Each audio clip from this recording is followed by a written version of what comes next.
안녕하십니까. 강동경희대학교 치과병원 치주과 강경리입니다. 저는 오늘 노인 환자의 치주 치료와 관리에 대해 함께 알아보고자 합니다. 오늘 주제에서 키워드는 노인 환자, 치주 치료와 관리이며, 여기서 먼저 치과 환자로서 노인을 구분해 본다면 미국 에팅거 교수님의 기능적 독립성을 기준으로 분류하는 내 스스로 치과에 걸어서 내원할 수 있는 기능적으로 독립적인 노인, 그리고 쇠약한 노인, 기능적으로 의존적인 노인, 이렇게 세 군으로 나눌 수 있겠습니다. 이러한 노인의 분류가 필요한 이유는 각 노인분들의 상태에 따라 치료 목표나 방법이 달라지기 때문입니다. 먼저 기능적으로 독립적인 노인, 즉 자립적인 노인은 전체 노인 중 70%로 대다수를 차지하며 스스로 케어가 가능하고 구강위생을 유지할 수 있는 분들입니다. 쇠약한 노인은 약 20% 정도를 차지하며 구강 건강을 지키는데 다른 사람의 도움이나 특별한 보조기구, 장치들이 필요한 노인을 말합니다. 기능적으로 의존적인 노인은 약 10%에 해당되며 타인에게 나의 구강 관리를 의존하는 분들입니다.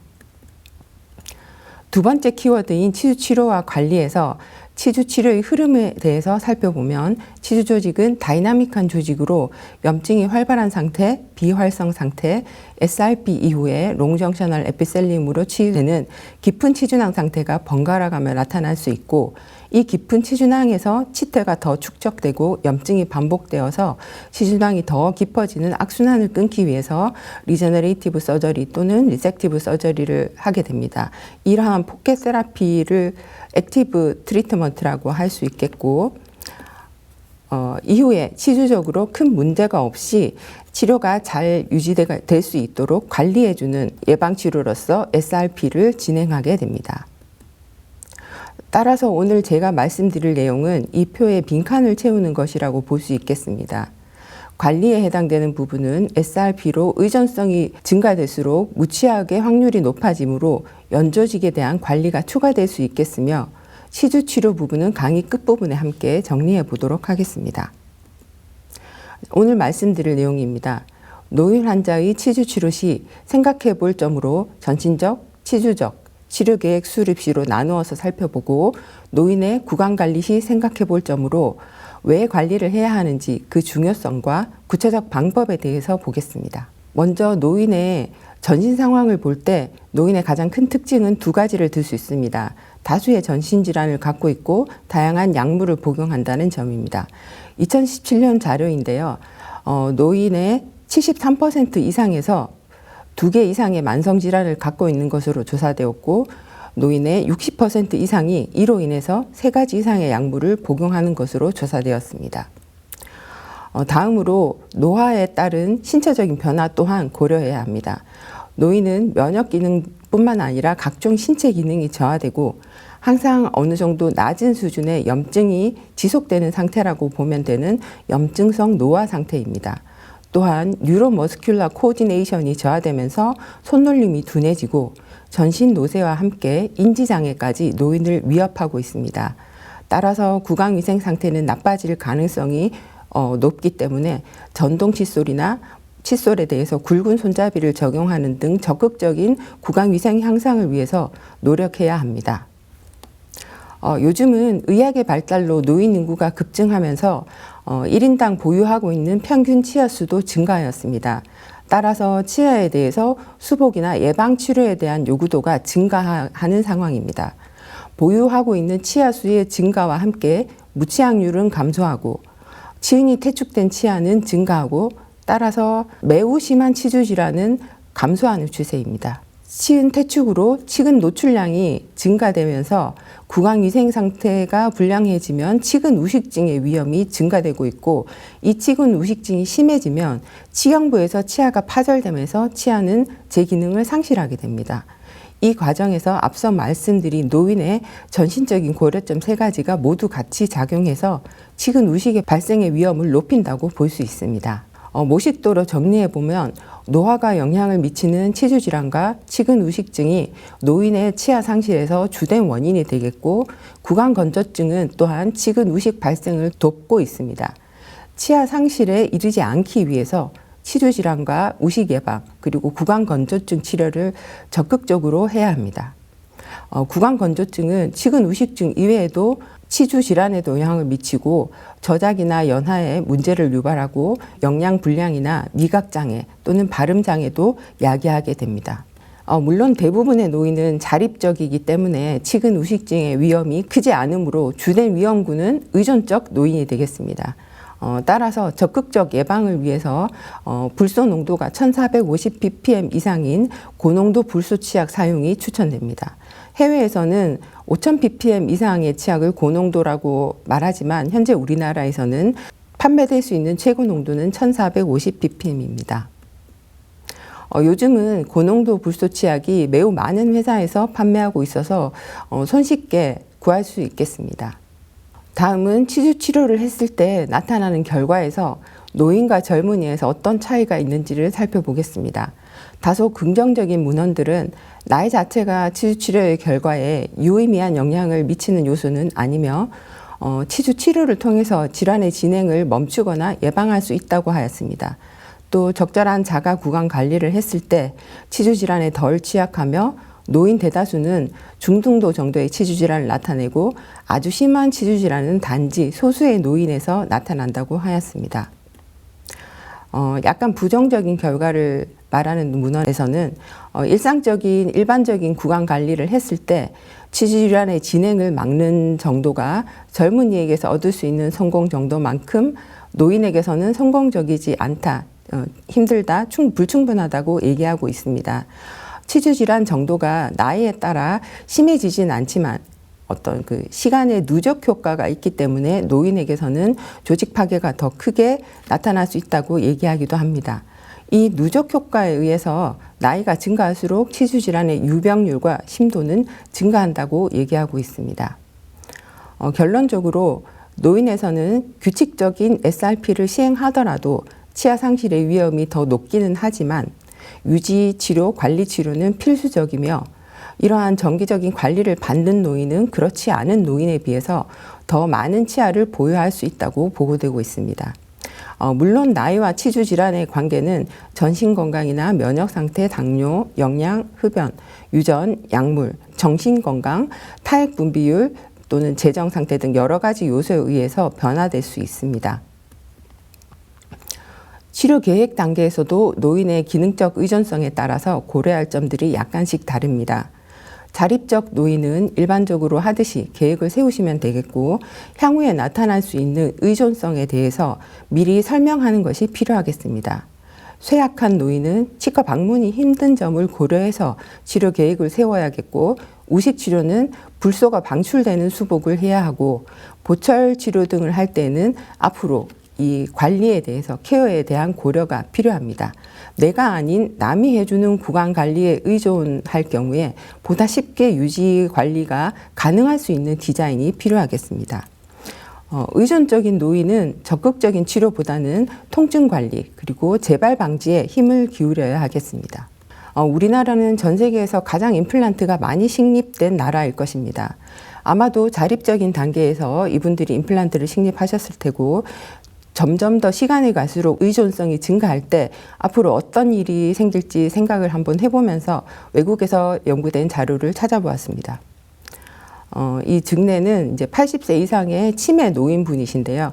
의사 표현이 잘 안 되신다고 합니다. 그래서 식사 중에 식사를 거부하고 얼굴을 찡그리는 그런 non-verbal information을 통해서 이제 돌봐주시는 분이 치과 의사에게 검진을 했을 때 임플란트 주변에 점막이 증식되어 있고 틀니가 잘 맞지 않고 페리 임플란타이티스가 생겨 있었다고 합니다. 그 문제는 이제 볼 어태치먼트가 이 틀니를 잘 끼지 않았기 때문에 그 하순의 안쪽 점막을 파고들어서 식사할 때 하순을 움직이게 되면 이 부분이 통증을 유발했다고 합니다.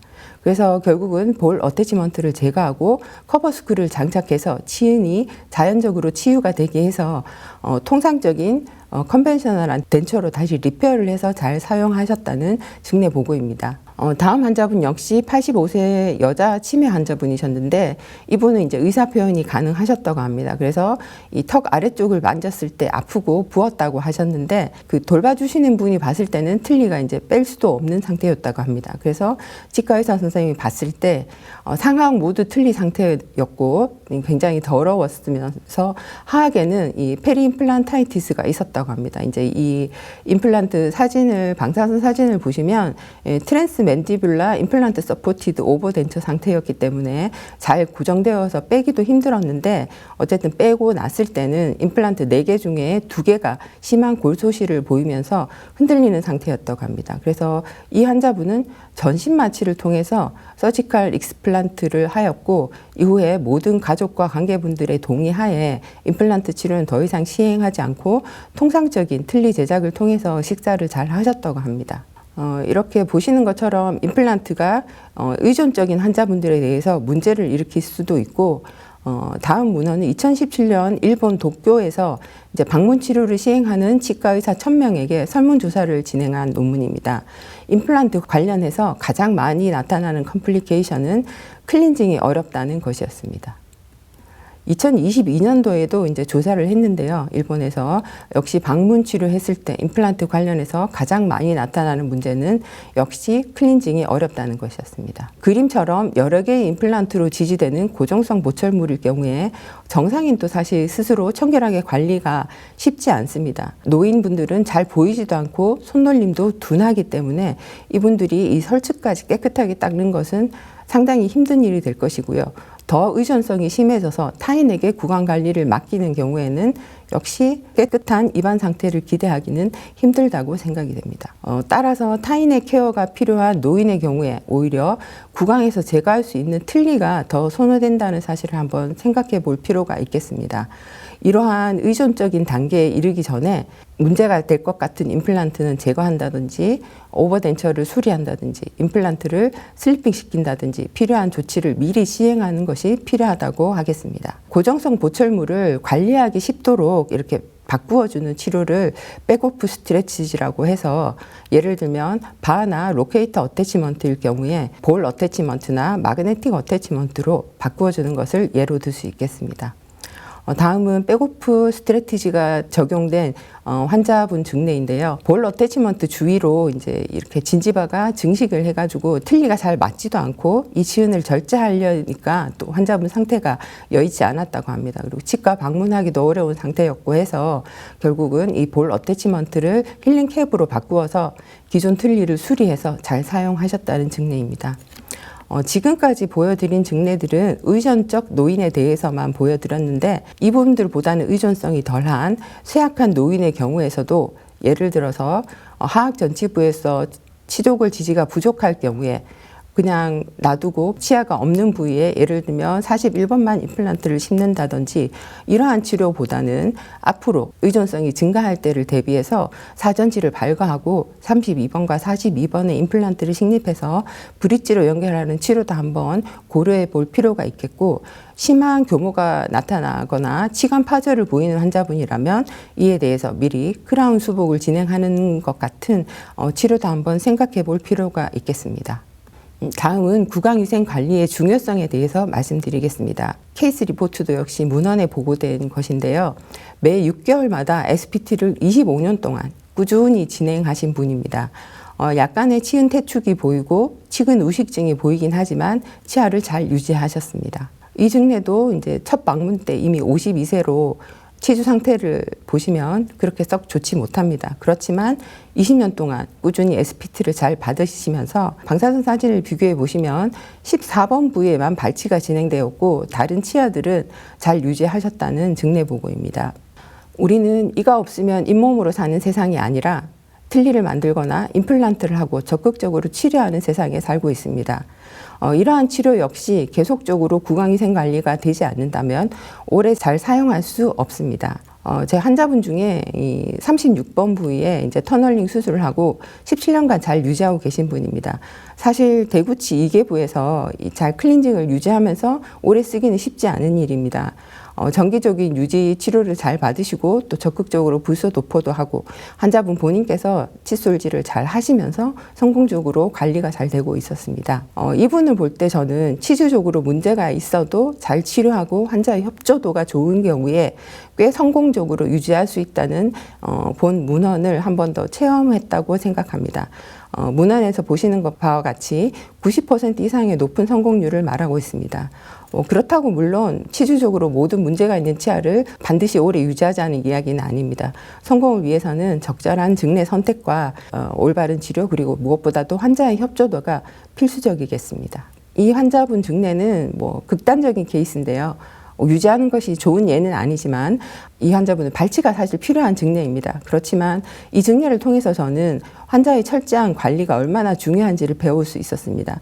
첫 번째 내원하셨을 때부터 17번과 26번, 27번 모두 포케이션 인발먼트가 보였고 심한 치족을 흡수가 보였습니다. 근데 환자분께서 강력하게 유지를 원하셔가지고 칫솔질을 굉장히 열심히 하셨고 한동안은 SPT도 잘 오셨습니다. 그리고 사진을 보시면 아시겠지만 이렇게 보철물이 다 마모가 될 정도로 칫솔질을 열심히 하셨습니다. 물론 저런 칫솔질 방법이 옳은 것은 아니지만 어쨌든 환자분께서 열심히 하셨다는 것을 보여주는 상황이라고 하겠고 사진은 찍지 못했지만 사실 며칠 전에도 왔다 가셨는데 17번, 14번 브릿지는 발치를 하셨지만 26번, 27번은 저런 상태에서도 아직까지 잘 씻고 계셨습니다. 네, 다음으로 이제 노인분들이 구강위생을 관리하는 방법에 대해서 한번 살펴보겠습니다. 먼저 노인분들이 구강위생을 잘 하시려면 칫솔을 잘 잡도록 잡기 쉬운 도구를 잘 사용하시게 해드리고 전동 칫솔 사용도 괜찮다고 생각합니다. 사실 우리가 칫솔질을 할 때 어디를 중점적으로 잘 닦아야 하는지 알고 칫솔질을 하는 게 중요하다고 생각합니다. 항상 환자분들을 보면 치경부나 치간부가 잘 닦이지 않기 때문에 이런 부분을 잘 공략할 수 있는 적절한 도구를 사용하는 그런 TBI가 필요하다고 생각합니다. 의존적인 노인의 경우에는 위생관리가 잘 되지 않으면 이제 치아뿐만 아니라 연조직에도 타액이라든지 음식물 찌꺼기, 세균 등이 엉겨 붙어서 이렇게 지금 하드 팔레트에 보시는 것처럼 딱지처럼 조직에 부착되는 단단한 물질이 생기게 됩니다. 이런 물질들은 잘 떨어지지 않게 되고 수분으로 잘 불려서 제거를 해야 되고 연조직을 닦을 때 쓸 수 있는 도구는 이렇게 보시는 바와 같이 마이크로파이버 손가락 장갑이라든지 스폰지 브러쉬 같은 것을 쓸 수 있겠습니다. 스펀지 브러쉬 사용법인데요. 찬찬히 보시면 되겠는데 안쪽에서 바깥쪽으로 둥글게 굴리면서 사용하는 것이 주된 원리가 되겠습니다. 그리고 치아 부위는 칫솔로 닦아야 합니다. 입안에서 이런 보철물들이 있을 때는 적절한 도구가 반드시 필요하겠습니다. 이런 여러 가지 도구들을 사용해서 청결하게 유지하는 것이 중요하겠지만 사실 쉽지는 않아 보입니다. 지금까지 말씀드린 내용을 처음에 보여드렸던 표로 정리를 해보면 자립적인 노인은 일반적인 치료를 하시되 앞으로의 변화를 염두에 두어야 하고 자립적이더라도 의존성이 나타나기 시작하면 고농도 불소 치약을 사용하고 불소 도포를 적극적으로 시행해서 우식 관리를 철저하게 할 필요가 있습니다. 이 표는 아래로 갈수록 의존성이 증가하기 때문에 위의 사항들에 누적해서 다음 사항들을 보시면 되겠고요. 쇠약한 노인은 앞으로 의존성이 더 증가하여서 타인에게 위생관리를 맡길 가능성이 높아지기 때문에 이런 경우를 대비해서 관리가 더 쉬운 보철 치료를 하도록 해야 합니다. 또한 보다 엄격한 리콜 체크가 필요하고 약속에 못 오실 때를 대비해서 가족이나 돌보는 분 등 확실한 연락이 되는 번호를 또는 방법을 알아두셔야 합니다. 정리를 하겠습니다. 무엇보다도 노인 환자분들은 전신질환과 약물에 대한 꾸준한 업데이트가 매우 중요하겠습니다. 그리고 적절한 구강 위생을 유지하는 것은 구강 건강을 위한 기본적인 요소이며 정기적인 SPT 및 적극적 불소 활용을 통해서 우식 예방이 필요합니다. 노인 환자의 의존성에 따라서 치료 목표와 계획이 달라짐을 이해하고 여기서는 다루지 않았지만 치과의사가 모든 환자를 일일이 다 돌볼 수 없기 때문에 돌보시는 분들에 대해서도 구강관리 교육이 필요합니다. 구강 건강은 입에서만 끝나는 것이 아니라 전신 건강과 밀접한 관련이 있음을 유념하시면 좋겠습니다. 네, 감사합니다.